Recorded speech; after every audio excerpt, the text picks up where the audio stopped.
Hey everyone, it's Max at 343 Labs. Today we're going to be looking at a clip by one of our instructors, John Selway, where he will show you how to arrange techno.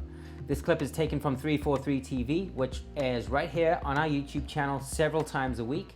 And if you enjoy it, don't forget to subscribe. Let's get into it.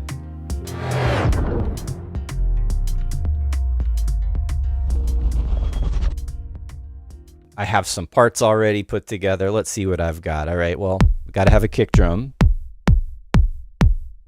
Got a bunch of percussion. Lots of hi-hats. Just to get these layers of energy. Kind of a noisy percussion sound that, you know, it could be a snare, it could be a clap, it could be whatever. We can play around with this a little bit. I got some zap kind of noises. Right. And then what I started with really was, here, let's get this going by itself. So this is the whole basis for the track. And, you know, it's kind of this melodic, repetitive groove that you could think of it as a bass line. It's kind of low, but it's also going to be mainly our lead element. And then I've got a supporting lower, more simple bass sound underneath it. Give it some fat, subby kind of groove there. All right, so anyway, let's get this back in sync. All right, now we don't want the strings yet. Let's.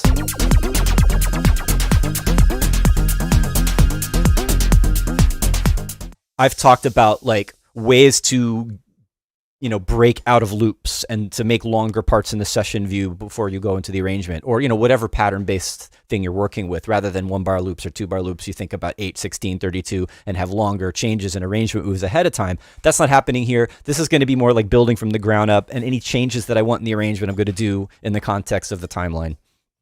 And so yeah, and this is, you know, this is nothing new, honestly. This is just bread and butter arranging on the timeline. And thinking about also part of this is, and we probably should have included this in the show title here, was it's not just arranging, we're composing as well. I haven't finished writing parts yet. So, you know, some of what I have in mind, I want to get some structure down before I commit some of these ideas that are in my head, because I think how the arrangement goes will determine some of the composition choices that I make. So this, I guess today's show more is composition and arranging on the timeline as opposed to simply arranging only, because I'm not done with my parts yet. So, all right. Now I think what we're going to do is start with the kick drum and the main sort of melodic groove. I don't know what to call it. In classical music, we'd call it an ostinato. It's like a repeating phrase that doesn't change. Yeah, let's just do this. Click, hold, and hit tab. It's one of my favorite old little Ableton key command things, is that how you can just quickly move a clip into the arrangement view like that. You don't have to copy and paste. You just click, hold it, and then hit tab while you're holding down your mouse on that clip, and then drop it wherever you want. All right, so let's say I want to have 32 bars of kicks. That's another thing I wonder about. Like, I see a lot of people like copying in a 1-bar clip and then duplicate, duplicate, duplicate, duplicate. You can do it that way. But one of the nice fast things about Ableton Live is if you have a clip that's already looping, you don't have to copy paste. You just drag it and it'll repeat. And you can split it off later if you want to make changes. All right, let's grab that main melodic groove in there. Roll down while I'm still holding it. Click that track back to arrange button and drag it out.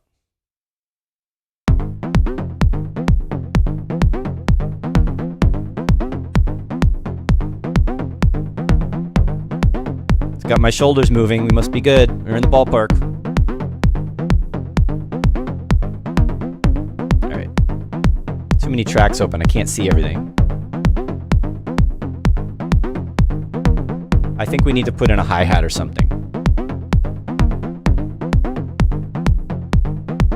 try this one. Not very exciting. Nope.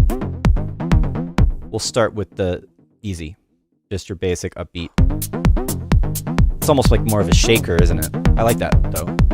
In between hat and shaker. Good place to be. I'm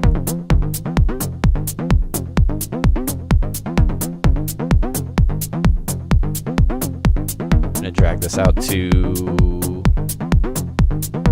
65.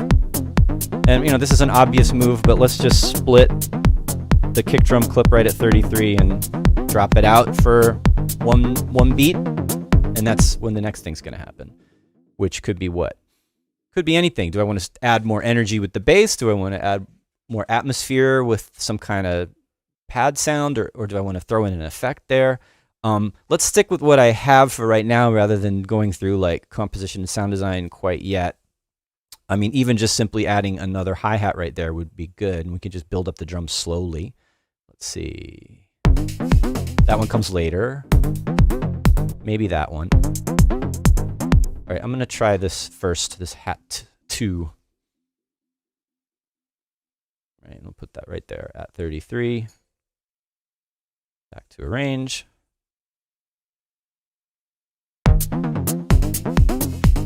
Oh, of course I did the wrong one.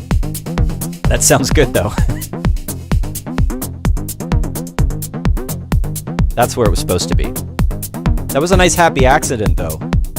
It made me think of, oh, maybe I can have the different MIDI patterns switching and playing on different sounds as an arrangement technique over the course of the track. You know, that would be like these nice subtle changes in rhythm. Like instead of just the same MIDI pattern coming in and out, it could, you know, come in and come out and then come back in again on a different sound. I don't know.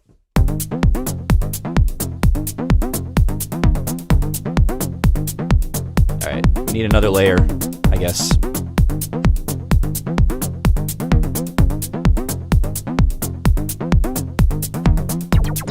What if we do that? All right, so where did I put that in? At 41? The zaps?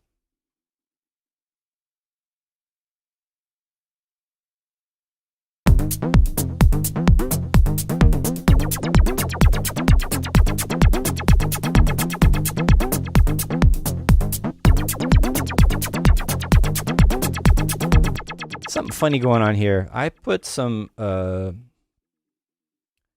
modulation on, oops, in this clip. Let's see, where is it?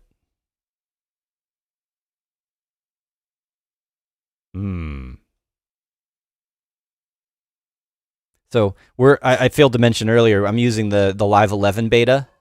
And there's some little user workflow things that are different. I'm like, wait, where's that thing? Where's that button that I'm used to seeing all the time? So, all right, I'm going to make this easy on myself. So here, the automation, there's a pitch bend going up in here. I'm not hearing it in the second half. So here's where I'm just going to duplicate it. And that should repeat that little automation that we're not seeing right now. Let's turn this on. Add lane for each. There it is. Right, so that's what I wanted to see.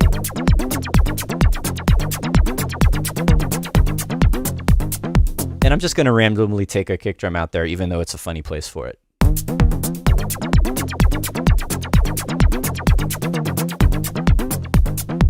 Maybe put in another hi-hat layer.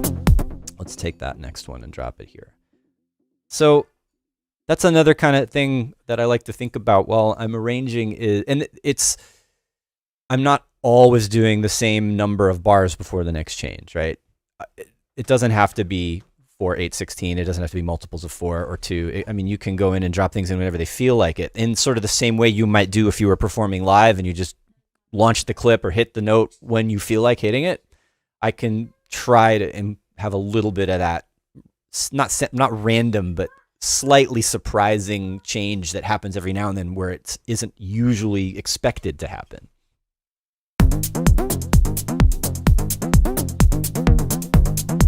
All right.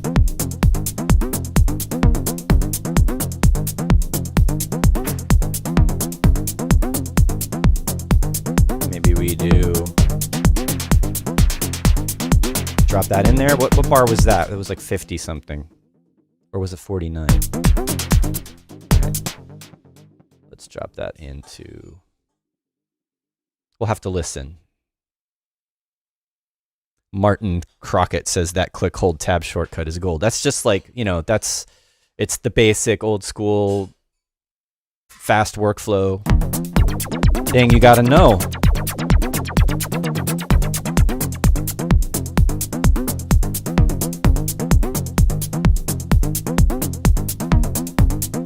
Yeah, maybe.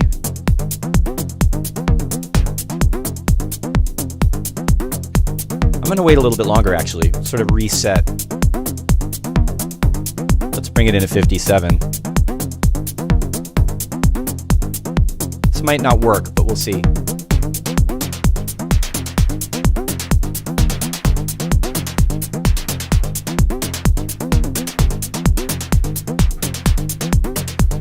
All right, we'll keep going.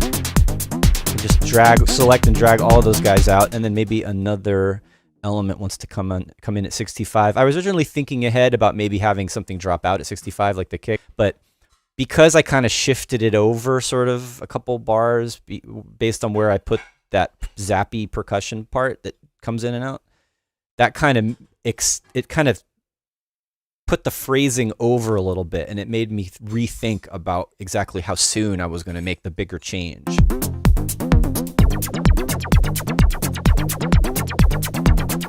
You know what? I'm not gonna do that. I'm gonna have it.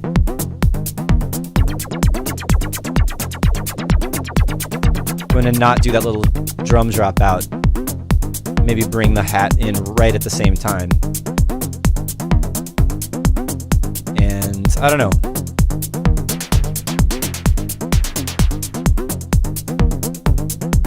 Yeah, let's leave that later. Okay. This is like a pretty good solid first couple of minutes, I think, right?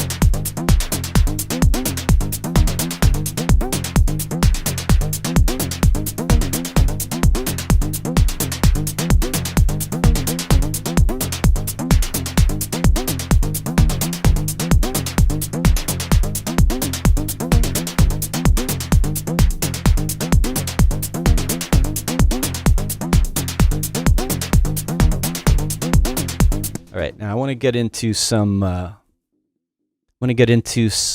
automation, because that main lead kind of synth part is very static. It's a nice groove. It's keeping the energy going, but we could get more out of it. So I definitely want to play this sound. I want to tweak this sound and have it sort of build up. So where have we got the synth here? Here's our main melody track, and I'm using this Arturia SEM, really nice virtual analog synth. Kind of, it was, you know, since Arturia is our sponsor this week, I only have one of the Arturia effects actually. I've got this this plate which I've got in here I'm just trying it out. Really, haven't used it before, and I need to definitely get in onto some of those other Arturia effects. I've heard they sound really good. So anyway, since they're helping us out with the giveaway, I have been using some Arturia synths along with this in this track today. So I think we'll just keep this simple. I mean, I've got the filter frequency to play around with.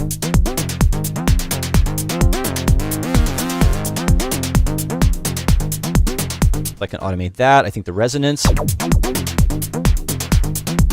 To start with, we could, I don't know, maybe tweak the effects a little bit, but maybe I'm gonna keep those in the background and use other effects on top of that later. All right, so let's see, where are our automation lanes? So there, since I've been playing around with it, Live's already showing me the envelopes. Let's go back to the beginning and figure out where we want to start this. Maybe I want to start it even lower than that. All right, so the cutoff frequency is pretty much all the way down, but it still sounds a little bit bright because of the envelope modulation. So maybe we can also modulate the amount of modulation. So just a little bit less right there in the beginning.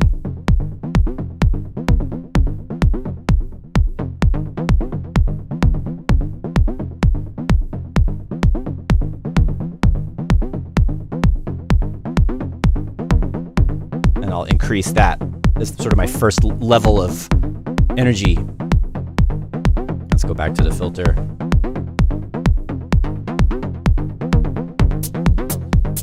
I don't want to go too high right now.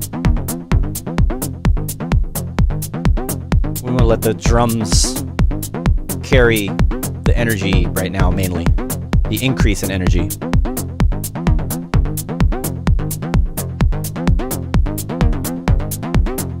All right, there's a little bit of an increase in the filter right there, but just a little. I'm going to go back down again. Let's make this larger so I can see it better.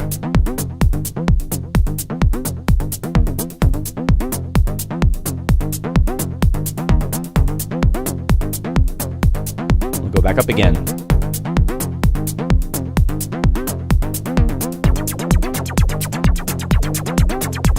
I think that's a good moment for it to get bigger.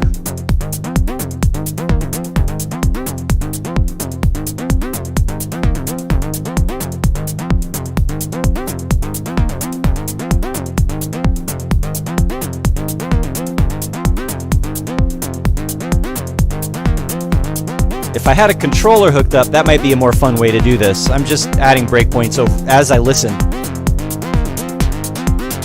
There's that noise part, that snare sort of noise that comes in.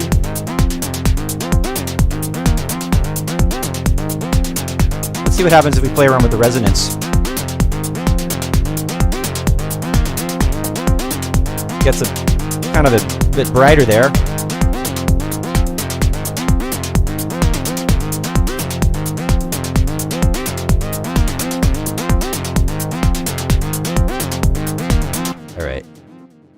Let's do add, right click, add lane for each automated envelope so I can see how all those envelopes are working together. And maybe, let's see what happens if I bring the cutoff back down as the resonance increases. We should hear the sweep of the filter a little more obviously when the resonance comes down.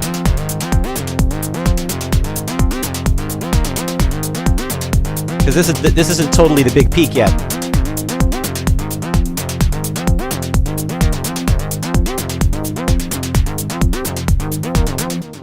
All right, so let's get back to what I was doing here with the automation for this sound. So I've got this kind of little mini build-up. Pretty good energy.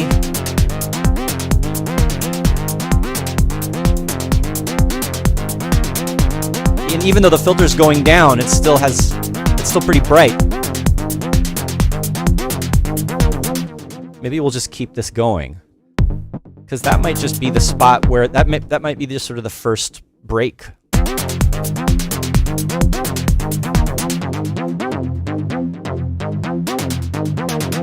Maybe we'll just keep all these guys going.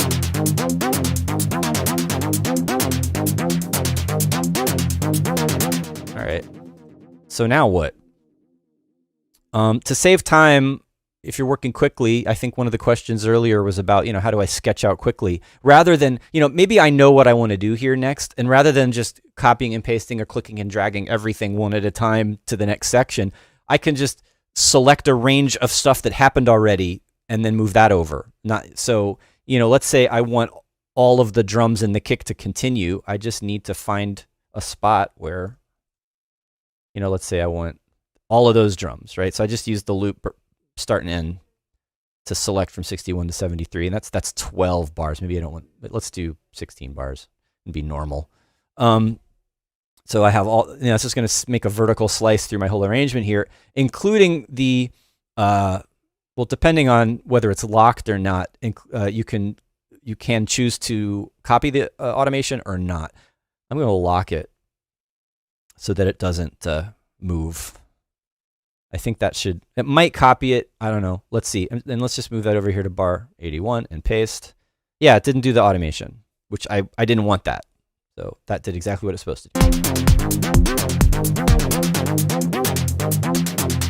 So the automation on the synth is going to be the same.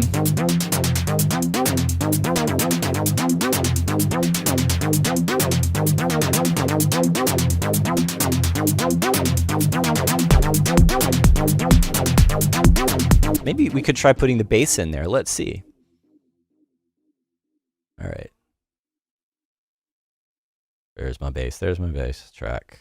Drag that out. That might work.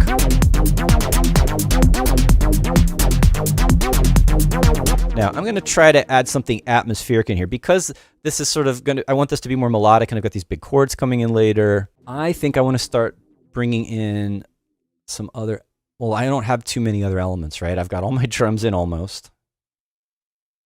Those zaps I can bring back in. I've got the bass that I just brought in, finally. I get a lot of variation out of automating, modulating the main synth line. But let's see, I have this sort of, I'm still working on this part. I wanted this kind of floaty high. It's like kind of a bright pad or string kind of a thing. And it's not exactly quite there yet. I might play around with some effects or something. But let's see what happens if I like maybe fade this in this section.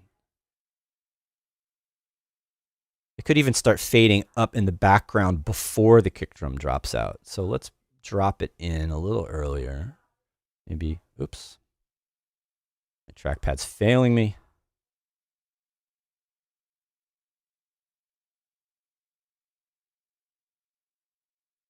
Okay, back to where we belong. High shiny pad. So I'm going to drop these in maybe 65. But we're not gonna hear them yet. Maybe I'm gonna bring the volume up. Maybe I can use a filter. We can think about some kind of effects automation.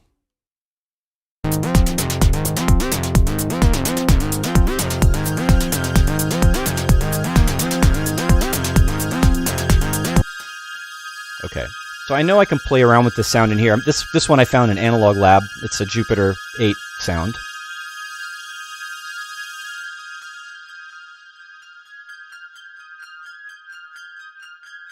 I can maybe play around with some of these effects.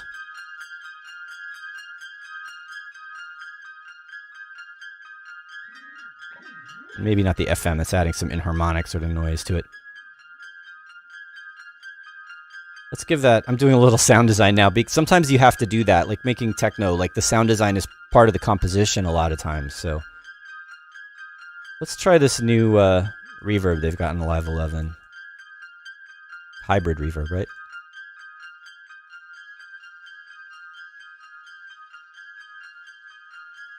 And let's try the shimmer.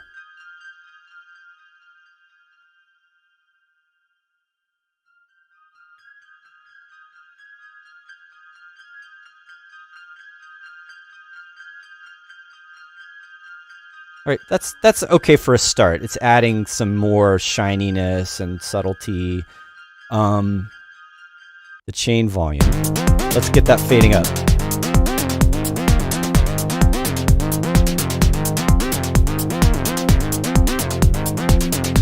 Time to, Mona says, time to pivot from a techno track to a glitch track. We could do that, I guess. Throw in some beat repeats or something. There comes fading in the atmospheric high thing. It's kind of nice.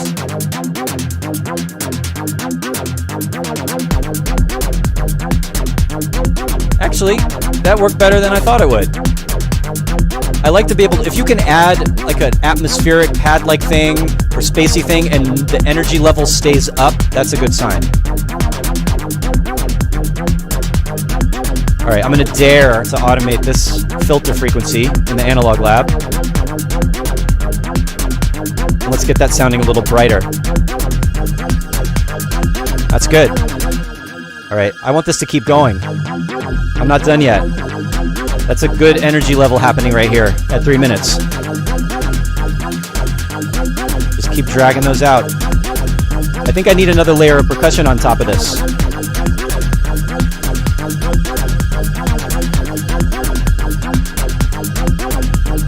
I think I have something, right? What was that other one that I was using?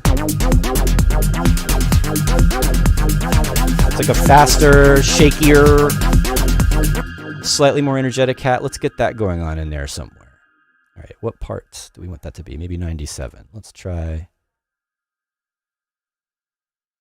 the new hat in at 97.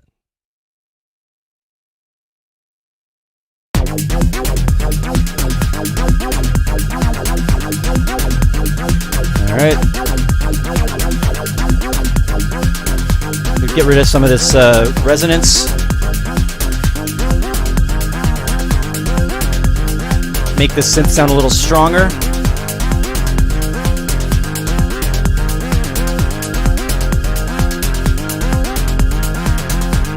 Let's drop the kick drum out. I guess this is our next break.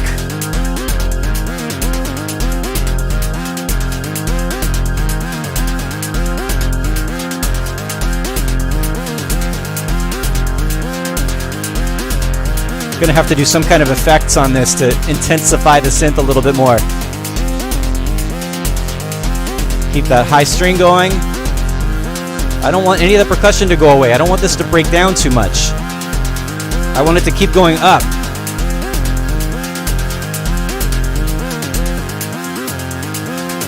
If anything, maybe I'll fade the bass out, because that sounds good when the bass line goes away. Yeah, this is gonna be nice. I think I reached a good energy level here. And I'm going to refrain from making changes. It's really tempting to fix it as I go, but I just want to listen right now.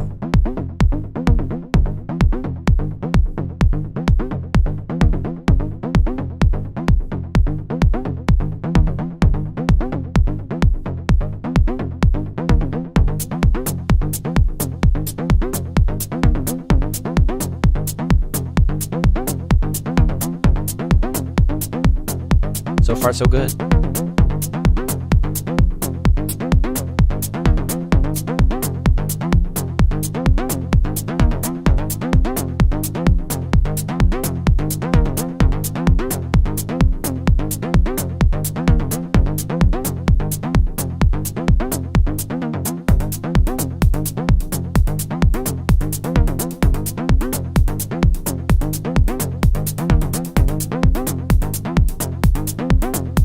Okay, I lied. I'm making changes, but only to the mix. I'm not changing any arrangement stuff. I just wanted that hi-hat to be a little bright. I like the zaps there. I forgot I should use those again. That's already a change I know I want to make. So that's what I'm doing here. I'm listening for changes that I want to make or that I didn't think of earlier. I feel like in this section there could be another cool melodic or element or noise or something just in the background. All right, there's the noise clap percussion thing. Let's make that a little brighter. And pan it.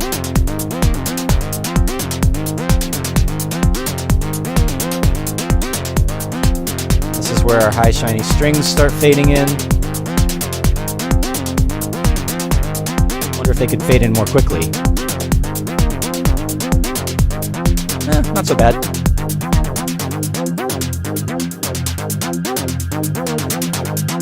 Put any more reverb on them.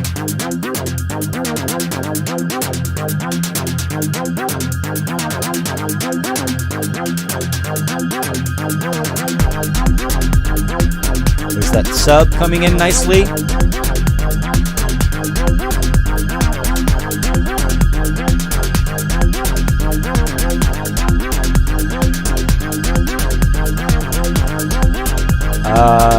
Maybe I made a change. I'm sorry, I couldn't help it. But I wanted a hi-hat to come in there or something. So I know something at 89 has to happen. Could be a crash or something.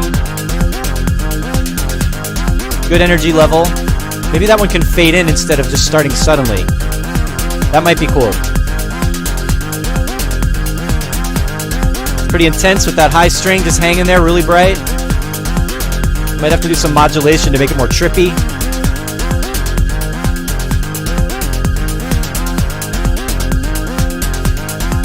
Martin Crockett says, all this tension is making me hungry. It's lunchtime. Oh, this is good. And then that's the thing that I want to get to. Got the big uplifting chords.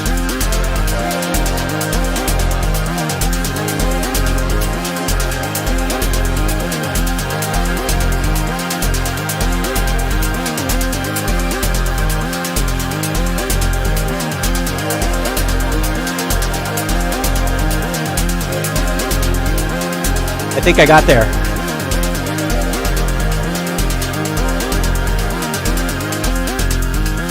I know what to do.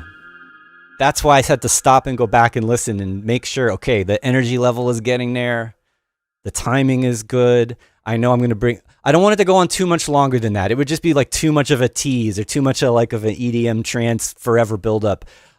I want it to be uplifting and bring up the energy and musical, but not way too dramatic up and down all the time. So I think right there, I'm going to give myself a marker at 137 to remind myself to bring the kick drum back in. And then I think somewhere between when the kick drum drops out at 113 and 137, I'm going to take some time and be careful about my composition and make like a really good uplifting bright chord progression, like I was just sort of improvising in the moment right there. And that was like, I felt the inspiration at that moment. I was like, yes, I got there. That's what I was imagining I wanted to do. And I built my arrangement up to get to that point.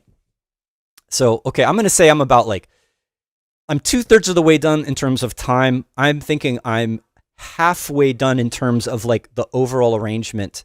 And then there's the polishing and I guess, there's the mix polishing, there's the ear candy. I need to find some other little, atmospheric elements, perhaps, maybe some other percussion sounds to come in every now and then, but I'm not going to go overboard with it.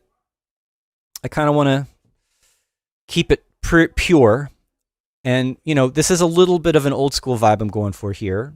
So it's not going to be totally super high tech, crazy production-ness with lots of fills and automation. It's going to be simple and clear and to the point. And I want the energy level to be, consistent, and I want the musical ideas to be pure and emotional without going overboard. I think that's what we're going for today. So yeah.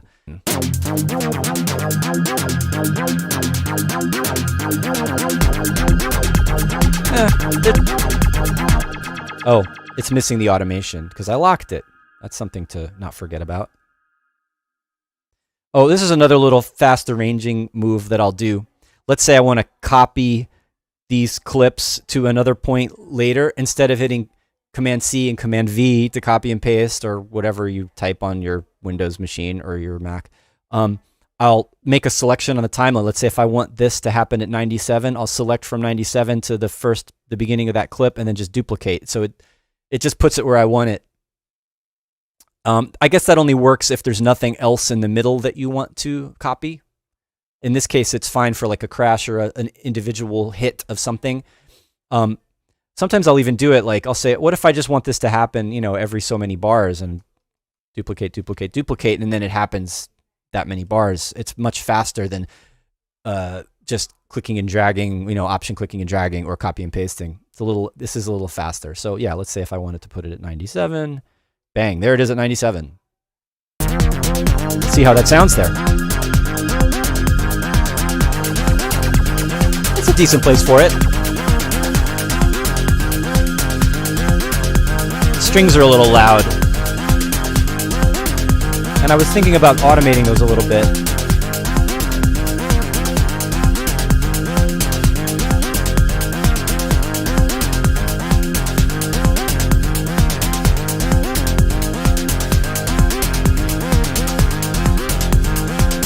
I don't know, we'll think about that.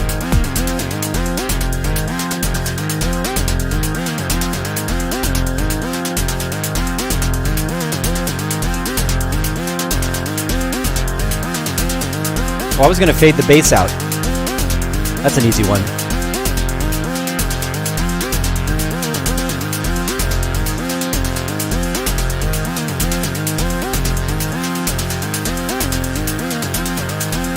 Such a simple move.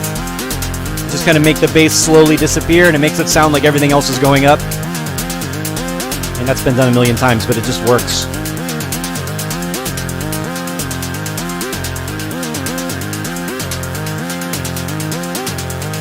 All right, let's do this. Let's see what happens if I just duplicate all of this, right? So I just, I don't know, bang. Let's get rid of the high shiny things. I don't know.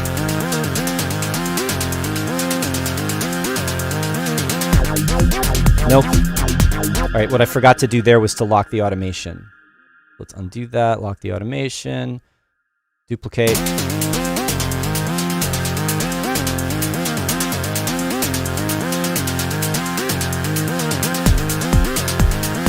And then the bass has to come back. And that's going to need a crash or some kind of noise or something. And I need to work on the synth and how it's modulating. I want to get into some more subtle movement or make something more energetic happen with that main synth line, so it's not too straight all the time. And anyway, we're just about down to the end. Thanks for coming along on this arrangement journey with me. I'd hope to get a little more of the overall structure done, but I feel like I have a pretty good, you know, it's there. It's like I know what I need to do. I got to write these chords, you know, do a little bit more automation, add a little ear candy, mix it, right? I think it's going to come together pretty fast. So